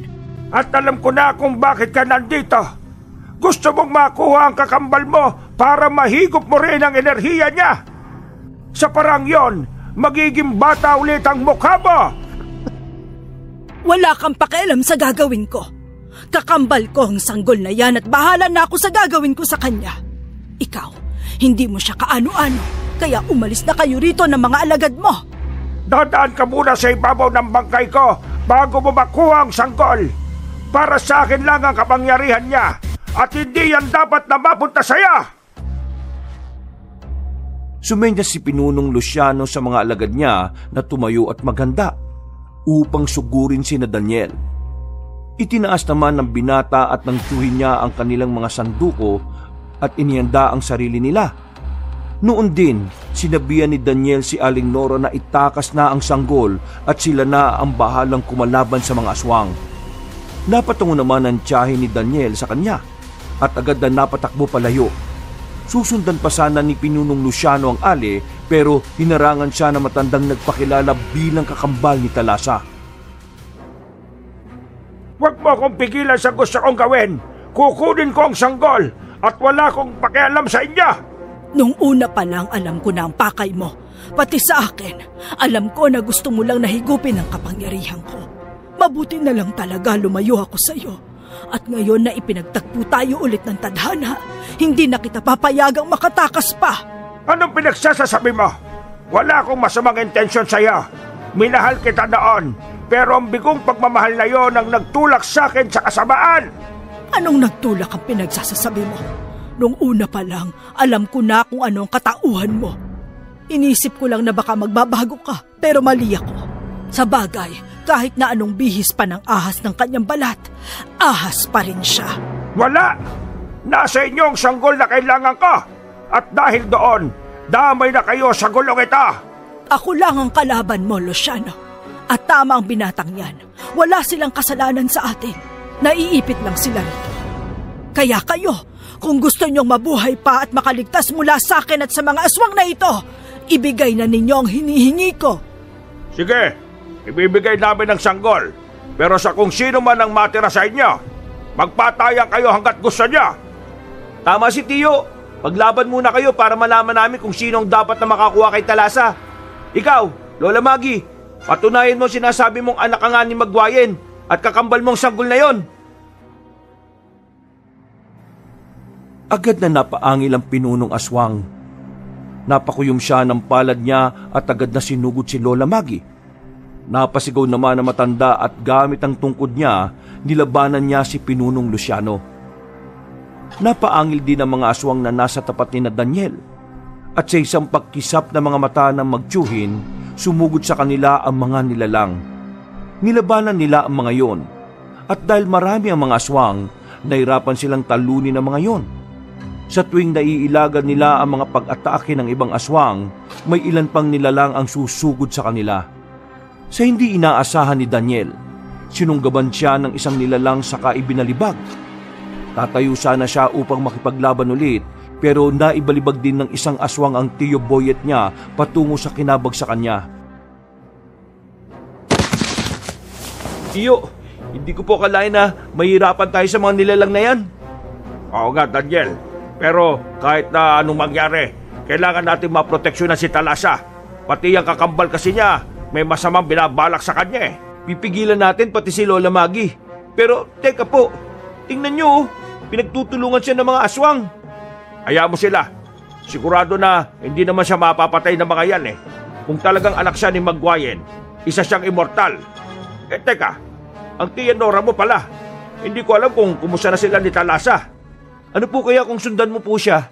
Baka mamaya may mga aswang siyang nakasagupa, Tiyo. Anong ako lang? Tayong dalawa. Pabayaan na natin na matandang yan sa pakikipaglaban na mag-isa sa mga aswang. Ang importante, makaalis tayo rito at makarating sa lugar na hindi matutunto ng mga aswang. Hindi po, mas mabuti kung kayo na lang muna. Susunod po ako kagad. Kailangan matapos din ng mga aswang na yan eh. At nang maging tahimik na ang buhay natin. Matapos? Paano naman na matandang si Maggie? Kalaban din natin siya. Gusto niya nang kunin si Talasa para makuha niya ang kapangyarihan ng sanggol na yon. Nararamdaman ko pong hindi siya gaano masama. Baka nagiging desperado lang siya dahil sa sitwasyon niya. Ikaw ang bahala. Basta mag-iingat ka ha. Huwag ka magpapatalo sa mga aswang. At lalong huwag kang magpapalinlang sa matandang yan. Huwag po kayo mag-alala. Hindi po ako magpapadala sa mga salita niya. Kapag nalaman kong mas masahol pa siya sa mga aswang, ako mismo ang makakalaban niya. Kung immortal man siya, pwes, hahanap ako ng paraan para patayin siya.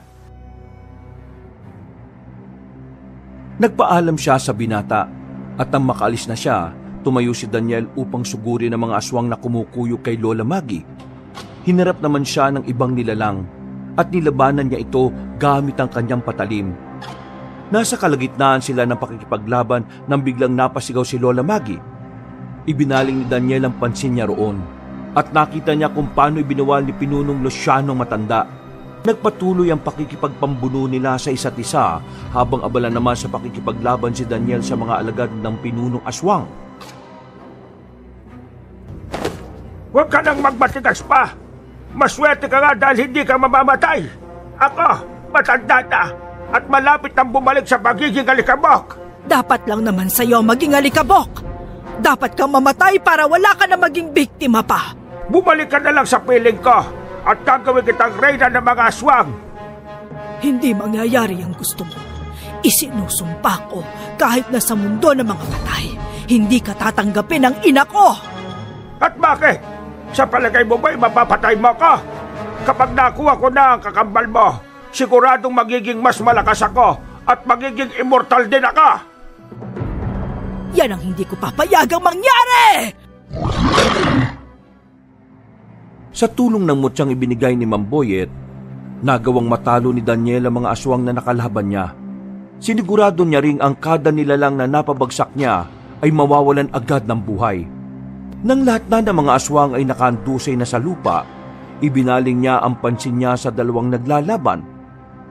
Lalapitan sana niya sina Lola Maggie at Pinunong Luciano, pero nakita niya kung paano nagawang baliktarin na matanda ang sitwasyon. Nagawa niyang ibabawan ang aswang, kaya namangha si Daniel. Ngayon, tingnan natin kung hanggang saan ang lakas mo. Sinaunang aswang ka nga, pero ako naman, anak ng Diyosa ng kamatayan at dagat! Sige, kakalimutan kong naging parte ka ng buhay ko at ituturing kitang pinakamortal kong kaaway. Bahala ka kung anong isipin mo. Basta nandito ako para pigilan ka sa pakay mo sa kakambal ko! Kung hindi ko man makuha ang kapangyarihan niya, papatay ko na lang kayong dalawa. Sige na, magpatayan na kayo para malaman natin kung sino ang dapat na makakuha kay Talasa. Tumahimik ka, binata. Kung magiging sagaba lang kayo sa plano ko, mas mabuti nga sigurong patayin ko na lang kayo. Kayo ng aswang na ito ang uunahin ko at isusunod ko ang mag-asawang kumupkop sa kakambal ko! Dahil naibaling na matanda ang pansin niya kay Daniel, hindi niya namalayan ang naging aksyon ni Pinunong Luciano. Sinubukang dukutin ng aswang ang mata ni Lola Maggie, pero nagawang tabigin na matanda ang kamay nito. Kasunod nun, buong lakas na dinukot na matanda ang puso ng nilalang. Subalit bago pa man niya mapagtagumpayan yon, naitulak siya ni Pinunong Luciano. Babangon pa sana ang nilalang para ibabawan ng matanda, pero mabilis na humakbang si Daniel at tinaga sa mukha ang nilalang. Isa ka pang binata ka! Gusto mo talagang sumausaw sa kula, ha?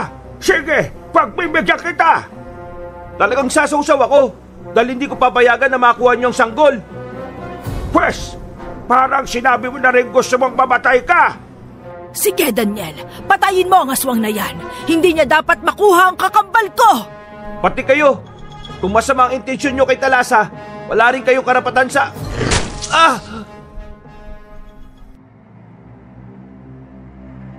Nagulat si Daniel nang bigla siyang sinakal ng aswang. Bago pa man siya mawala ng lakas, itinaas niya ang sanduko niya. Sinubukan pang tabigin niyo ng Pinunong Aswang, ngunit nagawa niyang iiwas ang kamay niyang may hawak na itak. Nang mapansin ni Daniel na sinusubukang higpitan ng aswang ang pagkakasakal sa kanya, buong lakas niyang isinaksak ang patalim na hawak niya sa mata ng nilalang. Nabitiwan siya nito, kaya nagkaroon ulit ng pagkakataon ng binata para tagain ang nilalang sa leeg. Sa hindi niya inaasahan, nagawang masalag ni Pinunong Luciano ang sanduko niya. Hinawakan siya nito sa braso at buong lakas na ibinalibag. Napasa po si Daniel sa bewang niya. Napako rin ang tingin niya kay Pinunong Luciano nang inatake ito ni Lola Maggie. Walang iya ka! Kahit na mapatay mo lang ako, hihintayin kita sa kabilang buhay. Kapag nakita kita sa mundo ng ina mo, papatay kita ng paulit-ulit! Saka ka na magsalita pag nandun na tayo. Sa ngayon, namnamin mo ang tamis ng kamatayan mo! Kung masama ako, wala ka rin kasing sama. Sarili mong kakambal, papatayin mo! Tama na! Wala nang saysay ang mga salita mo. Pagkawika ni Lola Maggie, sinikap niyang madukot ang lalamunan ng Pinunong Aswang. Kasunod nito, binali niya ang leeg saka inumpog ang ulo sa bato. Napatitig si Daniel sa matanda at hindi niya inaasahan ang magiging kahinatnan ni Pinunong Luciano sa kanya. Nang maisip niyang may kakayahan ding pumatay si Lola Maggie, inihanda niya ang sanduko niya. Noon din, tumayo ang matanda at tumarap sa kanya. Wala akong ibang ginusto simula pa nung una kung hindi ang makita ang kakambal ko. At bakit po? Para mapatay mo siya at makuha ang kapangyarihan niya? Para maging bata rin ang itsura mo? Hindi mo naiintindihan, Daniel. Naging sarado ang isipan ninyo dahil ayaw niyong ibigay ang sanggol. Sina Tio Boyet at Tia Nora po ang kumupkup sa kanya. Ikaw, basta ka na lang nagpakita sa amin at inako na kakambal mo si Talasa. Kung talagang ayaw niyong ibigay sa akin ang kapatid ko, mapipilitan akong gawin sa inyo ang ginawa ko kay Luciano! Sige, subukan mo! Bago mo pa maisagawa ang banta mo, sisiguraduhin namin na mawawalan ka na ng kakayahan. Tio Boyet! Tia Nora! Ngayong nandito na kayo, handa na ba kayong ibigay sa akin ang kakambal ko? Nagkakamali ka. Nandito kami para saksihan kung paano ka matatalo. Namatay na palang Pinunong Aswang. Pasalamat ka at may pagka-immortal ka. Kung wala, sigurado na ikaw na ang susunod. Matalas ang dila mo, babae. Hindi mo yata kilala ang kinakalaban nyo. Mamili kayo. Ibibigay nyo sa akin ang kakambal ko o isusumpa ko ang buong angkan ninyo. Hindi kami natatakot sa mga sumpa mo. Alam namin na kung ikukumpara ang buhay namin at nang sa iyo, mas matindi pa rin ang sumpang inabot mo, tanda! Napasigaw si Lola Maggie at kasabay ng pagsigaw noon, kumulog at kumidlat. Dahil sa nangyari, napaiyak ng malakas si Talasa. Namulagat naman ang mga mata na matanda at sinubukan niyang atakin si Aling Nora. Nabasa ni Daniel ang gustong gawin ng kakambal ni Talasa, kaya agad niya itong hinarang, sabay amba na tataga. Sige, umakbang ka pa! Kahit isang beses, gigilitan kita ng leeg. Kung immortal ka man, paulit-ulit kang mabubuhay, hindi rin ako magsasawang tagain ka ng paulit-ulit. Hindi po namin ibibigay sa inyong sanggol na yan. Paawa kayo sa akin. Wala naman akong balak na patayin siya. Kakambal ko ang sanggol na yan at hindi ko maatim na saktan ng kadugo ko. Huwag ka na magdrama, tanda. Alam namin na kapag kinuha mo ang kung anumang kapangyarihan ng sanggol na karga ni Nora, mamamatay yan. Matagal na kami sa pagiging manunugis, kaya hindi mo kami maiisahan. Ipinanganak ako bilang isang mortal at hindi ko natamasan ng mabuti ang kabataan ko. Naging mabilis ang pagtanda ko at hanggang ngayon hindi pa rin ako namamatay. Kung hindi dahil sa babaylan na nakakita sa akin sa gubat nung bata pa ako, baka walang nagkupkup sa akin. Sa kanya ko rin nalaman ang patungkol sa ina kong si Magwayed at ang kakambal kong isang sanggol. Matanda ka na para magdrama. Kung talagang wala kang masamang binabala kay Talasa, hindi mo na sana siya sinubukan dukutin noon. Tama si Tia Nora. Naiintindihan ka po namin. Pero hindi namin isasakripisyo ang sanggol na itinuring na nilang tunay na anak. Hindi na nakasagot si Lola Maggie. Bigla siyang napaluhod at lalo siyang umiyak. Nagmakaawa siya kina Daniel na ibigay ang sanggol at gagawa niya ng paraan para magkaroon ng supling ang mag-asawa.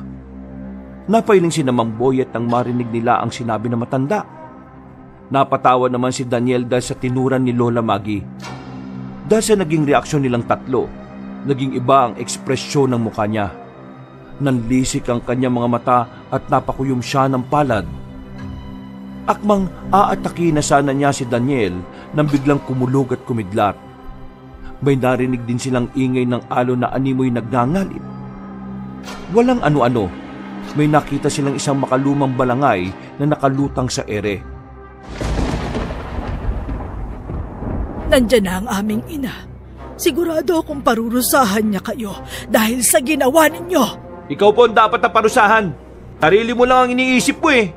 Wala kang pakialam kung ano man ang mangyayari sa kakambal mo. Si Magwayan nga, pababa na siya rito. Nora, maganda ka. Hindi natin alam kung ano ang pwedeng gawin niya sa atin. Ang sanggol, protektahan mo. Sige, Boyet. Ako nang bahala kay Talasa. Lumapag sa lupa ang isang Diyosang lula ng lumulutang na balangay. Biglang napayak si Talasa at napayuko naman si Lola Maggie. Iginala ni Magwayay ng paningin niya kina Daniel. Lumakas ang kabog ng puso ng binata. Hindi niya inaakalang makakaharap niya ang kinatatakutan at iginagalang na Diyosa. Kagalang-galang na Diyos ang Magwayan. Mahal na diwata ng dagat at kamatayan! Ano ang kaguluhang nagaganap dito? Bakit marami ang mga bangkay na nagkalat at may mga kaluluwang pag-alagala rito? Mahal na inang Magwayen, patawad po. Itong mga mortal na ito, gusto nilang kunin ang kakambal ko. Nais din nilang patayin siya para makuha ang kapangyarihan niya. Sinungaling! Wala kami masamang intensyon sa sanggol. Inalagaan namin siya at inaruga. Ginulo mo lang ang buhay namin eh. Kasama ng mga aswang na yan. Kayo ang may gustong kunin ng sanggol para sa pansariling interes ninyo. Huwag mong baliktarin ang sitwasyon. Hindi ko magagawang saktan ng kakambal ko. Tama na! Anong akala niyo sa akin? Bulag at bingi? Hindi makakita at hindi makarinig? Ikaw, Maggie, Alam kong ikaw ang may kasalanan, pero hindi rin kita masisisi. Isinumpa kayong magkapatid ng dahil sa akin. At sa inyong dalawa, ikaw ang naghirap dahil naging... Kung ibibigay ko siya, paano na tayo? Mawawalan ulit ng saysay ang buhay natin. Sa una lang naman yan. Balang araw masasanay rin tayo na wala ang sanggol. Masaya naman tayo na si Daniel lang ang kasama natin sa buhay, hindi ba? Sige na, mas magiging ligtas si Thalassa sa piling ng tunay na ina. Tama ka, lalaki. Dadaling ko ang kambal kong anak sa aking daigdig. Doon, ligtas silang dalawa. Napatango ang mag-asawa. Kalaunan, nakumbinsi ni Mang Robert si Aling Nora na ibigay na ang sanggol kay Magwayen. Maging si Daniel ay nakaramdam ng lungkot. Pero nang marinig niya ang pagtawa ni Thalassa habang papalapit ang mag-asawa kay Magwayen, napalitan ng saya ang nararamdaman nila. Ang buong akala ko, makakawala ako sa sumpa kung kukunin ko ang kapangyarihan ng kambal ko o kung papatayin ko siya. Mabuti na lang talaga, hindi natuloy ang binabalak ko at napangalagaan ko pa siya laban sa mga aswang. Patawad, Daniel, Boyet, Nora. Ayos lang po yun, Lola Maggie. Naintindihan ko po kayo. Ramdam ko naman na hindi kayo likas na masama Nang makalapit na sina Mang Boyet at Aling Nora kay Magwayen, sinenyasan din ng Diyosa si Lola Maggie na lumapit sa kanya. Noon din, may kinuha siyang isang maliit na bote. Ipinainom niya yung kay Lola Maggie at kay Thalassa. Ilang sandali pa, biglang naramdaman ni Aling Nora ang pagbigat ng sanggol na karga niya. Kaya inilipag niya si Thalassa sa lupa. Ilang sandali lang, parehong nagbago ng anyo sina Thalassa at Lola Maggie. Naging mga magagandang dalaga sila na merong mga batok sa katawan. Maraming salamat sa pag-aalaga niyo sa kakambal ko. Kung hindi niyo siya naprotektahan, baka kung ano na ang nangyari sa kanya. Maraming salamat po, Nanay Nora, Tatay Boyet. Sa iyo rin, Daniel. Huwag kayong mag-alala. Kung papayagan ako, bibisita ako sa inyo. Papayagan kita, pero sa panaginip lang. Ngayong wala na kayong sumpa, pwede ko na kayong dalhin pabalik sa atin. Magpaalam na kayo sa mga taong yan. Paalam po sa inyong tatlo. Hanggang sa muli nating pagkikita, mga kaibigan. Paalam din sa inyo. Masaya kaming nakilala namin kayo. Sige po, Tiyo. Sandali lang po't dadaling ko yung mga yun dyan. Nora, pumesto ka dyan sa sahig. Kumalma ka lang, ha? Huminga ka ng malalim para hindi hihigpit ang mga kalamnan mo. Tiyo, eto na po yung ipinapakuha po ninyo. Salamat, Daniel. Sige na, sa labas ka na muna ng bahay. Pakibantayan mo na lang ang paligid. Baka may nakasalising asong at kung ano pa ang mangyari sa pinsan mo. Sige po, Tiyo. Ako ang bahala. Gigilitan ko sila ng sanduko ko kapag nakita ko silang umaaligid dito. Bumaba sa bahay nila si Daniel na dala ang sanduko niya. Nang nasa labas na siya, rumonda siya at siniguradong walang mga aswang na makakalapit doon. Nasa kalagitnaan siya ng pagroronda nang may makita siyang 3 babae na nakatayo. Nakangiti ang mga yon sa kanya at kumakaway. Nakilala niya agad ang mga yon, kaya gumanti rin siya sa kanila. Lalapitan na sana niya sina Magwayen nang bigla silang naglaho. Daniel! Halika na sa loob! Matagumpay ang panganganak ng tiya mo! Ha? Talaga ho? Sige, nandyan na po ako. Sandali lang ho. Aba, oo nga po, tiya. Parang magkapatid kami Oo nga, pero magkapatid naman kayo Anak ka na rin namin, di ba? Opo, tiya. Tiyo, ipinapangako ko po. Aalagaan ko pong mabuti ang kapatid ko. Wakas,